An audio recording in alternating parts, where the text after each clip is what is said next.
Hello viewers, welcome to filmi craft. நான் உங்கள் அருண். இந்த எபிசோட நம்ம பார்க்க போகிற படம் 2020 ஒரு சவுத் கொரியன் கிரைம் த்ரில்லர் படமாக வெளியான பீஸ்ட் கிளாவிங் அட் ஸ்ட்ராஸ். இப்போ அந்த படத்துடைய ஒன்லைனர் என்ன அப்படின்னு நம்ம பார்த்தலாம். ஒரு பேக் ஃபுல்லாக பணம். இந்த பணம் 8 பேருடைய வாழ்க்கையை கடந்து வரும்போது கடைசியாக இந்த 8 பேத்துக்கும் என்ன நடந்தது, இதுதான் படத்துடைய ஒன்லைனர். இப்போ படத்துடைய டீட்டெயில் ரிவ்யூக்கு போகலாம். இந்த படத்துடைய கதைக்குள்ளே போகிறதுக்கு முன்னாடியே ஒரு விஷயம் நான் இங்கே சொல்கிறேன். இந்த படம் பேசிக்காக இந்த ஹைப்பர் லிங்க் ஸ்டோரி சொல்லுவோம் இல்லையா, அதாவது சம்பந்தமே இல்லாமல் தனித்தனியாக ஒரு 4-5 கதைகள் காமிக்கப்படும். இந்த கதைகள் எல்லாம் படம் நகல ஒரு குறிப்பிட்ட மைய புள்ளியில் இணைகிற மாதிரி கதைக்களங்களை அமைச்சிருப்பாங்க. இது எல்லா கதைக்கும் ஏதோ ஒரு சம்பந்தம் இருக்குது, ஆனால் அது ஸ்டார்டிங்கில் நமக்கு தெரியாது. இன்னும் சொல்ல போனால் ஒரு மணி நேரம் போகிற வரைக்கும் நமக்கு சுத்தமாக தெரியாது. அந்த மாதிரி ஸ்கிரிப்ட் பண்ணப்பட்ட, அந்த மாதிரி கதைக்களம் அமைக்கப்பட்ட ஒரு படம் தான் இது. அதனால இந்த படத்தில் குறிப்பிட்ட ஒரு 3 பேருடைய லைஃப் காமிக்கப்படுது. நான் அந்த 3 பேருடைய லைஃப் என்ன அப்படிங்கிறத மட்டும் நான் உங்களுக்கு சொல்லிடுறேன். இது போகும் இந்த படத்தை நீங்கள் பார்க்குறதுக்கு. இந்த படத்துடைய முதல் சீனில் ஒரு பேகு, அந்த பேக்கில் என்ன இருக்குது அப்படிங்கிறது நமக்கு தெரியல. ஆனால் ஒரு பேத் ஹவுஸ் இருக்குது. அந்த பேத் ஹவுஸுக்கு இந்த பேக் எடுத்துகிட்டு யாரோ ஒரு நபர் வர்றாங்க. வர்றது யாருன்னே நமக்கு காமிக்கப்படலை. அவர் அங்கே ஒரு லாக்கர் எடுத்து அந்த லாக்கர் கீயை யூஸ் பண்ணி ஓப்பன் பண்ணி உள்ளே அந்த பேக்கை வச்சிடுறாரு. வச்சுட்டு லாக்கரை மூடிட்டு அந்த கீயை அவரே எடுத்துகிட்டு போயிடுறாரு.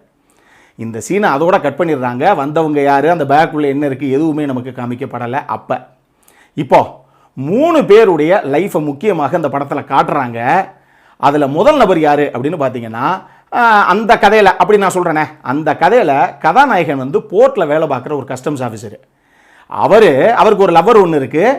இவங்க 2 பேரும் லைஃப்பில் எப்படியாவது கொஞ்சம் செட்டில் ஆகணும் அப்படிங்கிறதுக்காக இவர் ஒரு கந்து வெட்டி கொடுக்குற மாதிரி ஒரு ஆள் வச்சுக்கோங்களேன். அந்த மாதிரி நபர்கிட்ட இருந்து ஒரு லம்பான அமௌண்ட்டை கடனாக வாங்குறாரு. நான் வட்டிக்கு திருப்பி கொடுத்துட்றேன் அப்படின்னு சொல்லி வாங்குறாரு. வாங்கி தன்னுடைய காதலிகிட்ட கொடுத்து இதை பத்திரமா வச்சிரு அப்படின்னு சொல்லி இவங்க ஏதோ பிளான் பண்ணி அதுக்காக அந்த பணத்தை வாங்குறாங்க. ஆனால் காசை வாங்கின காதலி மறுநாள்லேருந்து ஆள் அப்ஸ்காண்டு. அந்த பொண்ணை காணாம். இப்போ ஹீரோவை மட்டும் தொக்கா தூக்கி கொண்டு போய் அந்த டான் முன்னாடி, யார் வட்டி கொடுத்த அந்த கந்து வெட்டிக்காரரு, அவர் முன்னாடி உட்கார வச்சிடறானுங்க. இப்போ மரியாதையாக பணத்தெடு அப்படின்னு.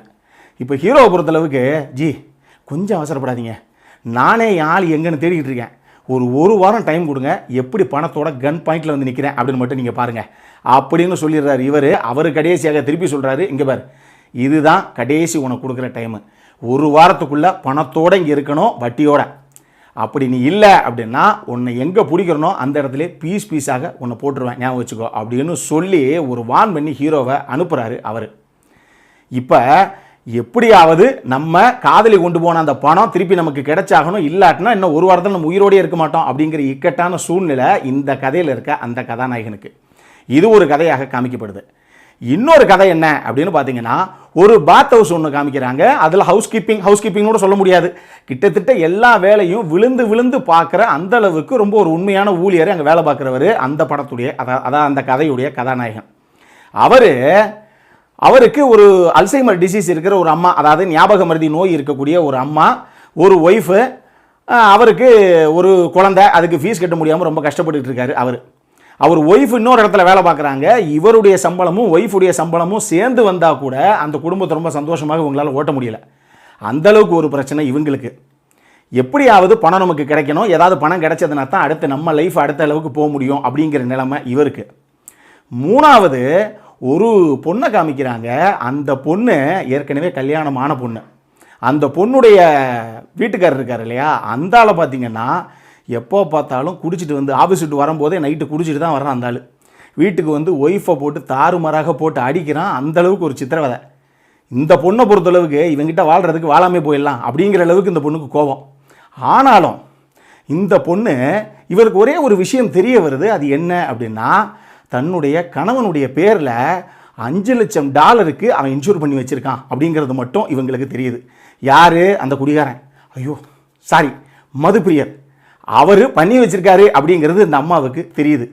இதனால இந்த அம்மா இவனை என்னைக்காவது போட்டு தள்ளிட்டு அந்த காசோட நம்ம அப்ஸ்காண்ட் ஆகணும் அப்படிங்கிறதுக்காக காத்துக்கிட்டு இருக்கு ஒரு பக்கம். இப்படி முக்கியமான 3 கதைகளை நமக்கு காமிக்கிறாங்க. கடைசியாக இந்த 3 பேருக்கும் மட்டுமில்லை, இந்த 3 பேருடைய வாழ்க்கையில் வந்த நபர்களாகட்டும், இவங்க எல்லாத்துக்கும் என்ன நடந்தது அப்படிங்கிறது தான் இந்த படத்துடைய மொத்த கதையை. இந்த படத்தை பொறுத்தளவுக்கு எனக்கு ரொம்ப ரொம்ப பிடிச்ச விஷயம் என்ன அப்படின்னா இந்த படத்துடைய கதையும் திரைக்கதையும். சான்ஸே கிடையாது. சவுத் கொரியாவிலேருந்து இந்த வருஷம் ரிலீஸ் ஆன ஒரு படம் இது. எழுதி வச்சுக்கோங்க, போன வருஷம் எப்படி பேராசைட்டு பெரிய அளவில் கடைசியாக பேசப்பட்டுச்சோ அந்த மாதிரி இந்த வருஷம் இந்த படம் பேசப்படும். சூப்பராக பண்ணியிருக்காங்க. இந்த படத்துடைய ஸ்க்ரீன் பிளே அந்த லெவலில் இருக்குது அப்படின்னு தான் சொல்லணும். இன்னும் சொல்லணும் அப்படின்னா இந்த படத்தை கிம் அப்படின்னு சொல்லி ஒரு அறிமுக இயக்குனர் தான் இந்த படத்தை இயக்கியிருக்காராம். இதெல்லாம் வாய்ப்பே இல்லை ராஜா, நம்புற மாதிரியே இல்லை. அந்த அளவுக்கு ஒரு 15-20 படங்கள் எடுத்த எக்ஸ்பீரியன்ஸ்டு டைரக்டர் மட்டும்தான் இந்த அளவுக்கு கிரிப்பிங்காக அவ்வளவு சூப்பரான ஒரு படத்தை கொடுக்க முடியும். அவ்வளவு அற்புதமான ஒரு படமாகத்தான் அவர் கொடுத்துருக்காரு. ஒரு அறிமுக இயக்குனர் படம் அப்படின்னு கண்டிப்பாக என்னால் சொல்ல முடியல. ரெண்டாவது, இந்த படத்தில் எனக்கு ரொம்ப ரொம்ப பிடிச்ச விஷயம் என்ன அப்படின்னா இந்த படத்தில் நடித்த அத்தனை பேருடைய பர்ஃபார்மன்ஸும். ஒரு ஹீரோ அப்படின்னா நீங்கள் பேர் சொல்லிடலாம். இந்த படத்தில் குறிப்பிட்ட ஒரு 8 கதாபாத்திரங்கள் காமிக்கப்படுது. 8 பேரும் சும்மா இந்த பக்கம் புகுந்து அந்த பக்கம் வெளியே வந்திருக்காங்க பெர்ஃபார்மன்ஸில்.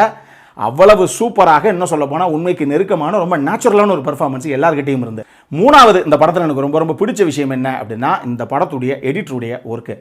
இந்த படம் ஆரம்பிக்கும் போது என்ன பஸ் மொட்டை தலைக்கும் முழங்காலுக்கும் முடிச்சு போட்ட மாதிரி இருக்குது, இது என்ன கதைனே புரியல அப்படிங்கிற மாதிரி திடீர்னு சம்பந்தமே இல்லாத வேறு கதைகள், அதுக்குள்ளே இருக்கிற வேறு நபர்கள் அப்படிங்கிற மாதிரி இந்த கதை ஆரம்பித்து கதை போக போக ஒன்றுமே கிடையாது. கரெக்டாக 30-35 நிமிஷத்துலலாம் நம்மளை சீட்டில் அப்படி எந்திரிச்சு உட்கார வச்சுருவாங்க. அப்படி ஒரு சீன் இருக்குது, நீங்கள் பாருங்கள்.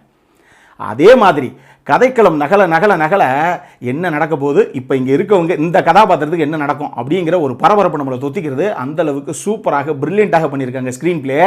அதை அந்தளவுக்கு தத்ரூபமாக ஸ்க்ரீனில் கொண்டு வந்ததுக்கு எடிட்டருடைய ஒர்க்கை தான் நீங்கள் பாராட்டியே ஆகணும். அவ்வளோ ஒரு பிரில்லியண்ட்டான கான்ட்ரிபியூஷன் அவர்கிட்ட இருந்து.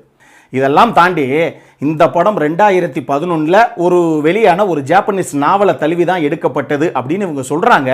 பட் இருந்தாலும் இந்த கதைக்களம் கொஞ்சம் பார்க்கும்போது நம்ம தமிழில் ஒரு குறிப்பிட்ட படம், அந்த படத்துடைய கதையில் லைட்டாக இன்ஸ்பயர் ஆகிருப்பாங்களோ அப்படிங்கிற மாதிரியே தோணுது நமக்கு. ஆனால் இவங்க நாவலில் இருந்தால் எடுத்திருக்கேங்கிறத கிளியராக மென்ஷன் பண்ணிட்டாங்க. அடல்ட் கான்டென்ட்டை பொறுத்தளவுக்கு இந்த படத்தில் ஒரு சில அடல்ட் கான்டென்ட் இருக்குது. அந்த பாத் ஹவுஸு அதில் இருக்க சில விஷயங்கள்லாம் ஒரு 1-2 விஷயங்கள் இருக்குது.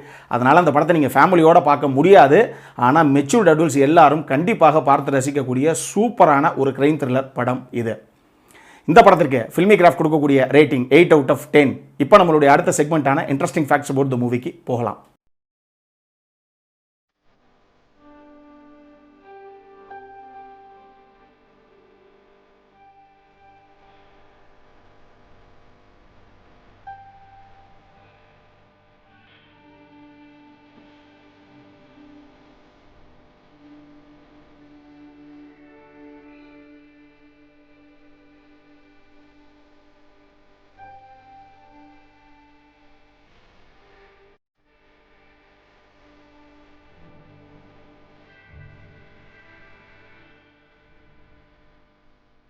இந்த வீடியோ பிடிச்சிருந்ததுன்னா லைக் பண்ணுங்க, ரொம்ப பிடிச்சிருந்ததுன்னா உங்க ஃப்ரெண்ட்ஸ் எல்லாத்துக்கும் ஷேர் பண்ணுங்க. உங்களுடைய கருத்துக்கள் ஏதாவது இருந்தது அப்படின்னா கீழே இருக்க கமெண்ட் செக்ஷன்ல எங்களுக்கு தெரிவிங்க. வீடியோவை க்ளோஸ் பண்றதுக்கு முன்னாடி சப்ஸ்கிரைப் பண்ணுங்க. சப்ஸ்கிரைப் பண்ணும்போது பக்கத்தில் இருக்க நோட்டிஃபிகேஷன் பெல் ஐக்கானையும் கிளிக் பண்ணுங்க. அப்பதான் எங்களுடைய வீடியோஸ் எல்லாம் உங்களை ஆன் டைம் சேரும். இதே மாதிரி இன்னொரு வீடியோவோட அடுத்த முறை உங்களை சந்திக்கிற வரைக்கும் it is Arun signing off. By.